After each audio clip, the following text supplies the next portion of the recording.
My sister shredded my passport the night before my flight. Tiny blue pieces scattered across the kitchen floor like confetti for a funeral. "Roaches don't deserve wings," she hissed, her grin sharp, her fingers still clutching the last torn page. And when I turned to my parents, their answer wasn't anger, it was agreement. "Your place is here," my mother said flatly, "scrubbing our floors, not seeing the world." They thought they'd clipped my wings. What they didn't know was that I had already flown. I used to believe family meant loyalty, that blood bound us tighter than ambition, tighter than envy. My sister and I were inseparable as children, partners in mischief, protectors in the chaos of our cramped house. She braided my hair before exams, whispered courage when my hands trembled. But love rots when resentment festers. The closer I came to leaving, the colder she became. Side comments, backhanded compliments. My achievements were luck, my acceptance letter a mistake, my dream job a fantasy. I ignored the cracks. I wanted to believe she was still my sister, until the night she ripped my passport apart. That was the moment I stopped being her sibling and started being her executioner. I didn't scream, I didn't cry. That would have given them satisfaction. Instead, I smiled, because while they thought they'd destroyed my future, they were only destroying a decoy. The real passport, the one stamped with my work visa, was already in a safe box at the bank. I had renewed it months earlier, never telling a soul. Paranoia? No. Preparation.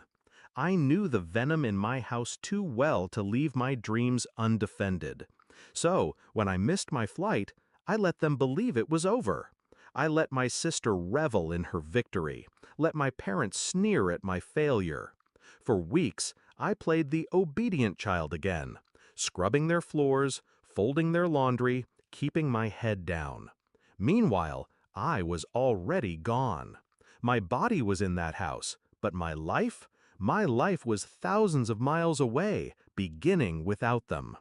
I emailed my boss daily, contributed to projects remotely, collected paychecks in silence.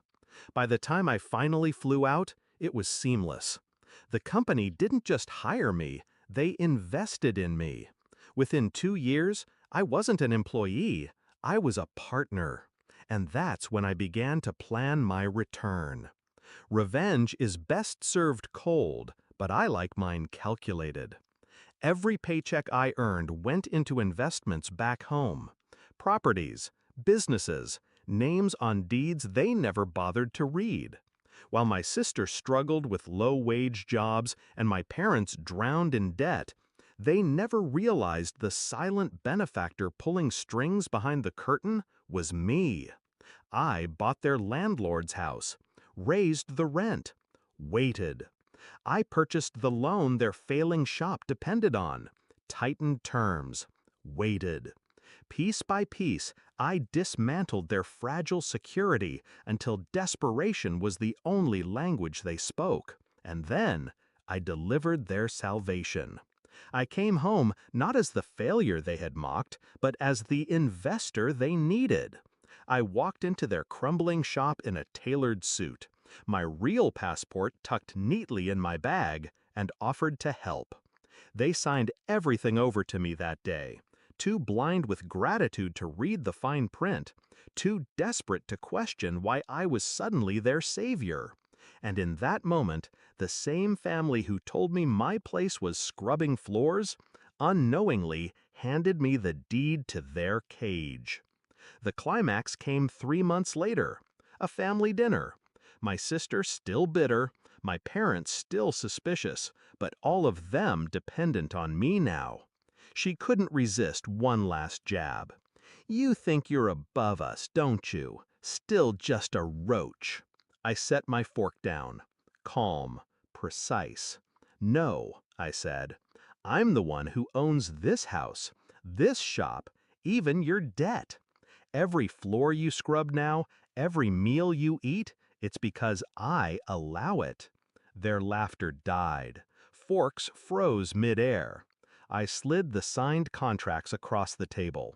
Their names were on every page, beneath mine.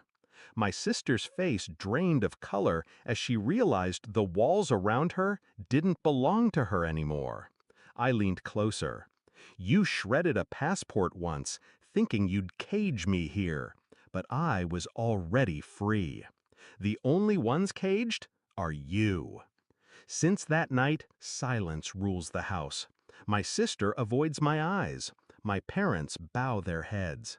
They live where I permit, eat what I provide, breathe on terms I've set. And I live thousands of miles away, flying in and out when I choose, leaving them in the prison they built for themselves. I don't need to scream at them for what they did. I don't need to demand an apology. Their lives are my apology, written in every rent check, every menial task, every fading dream they once had. Do I pity them? No. I simply did what they taught me. They clipped my wings. So, I broke theirs. People ask me now what it feels like. Revenge.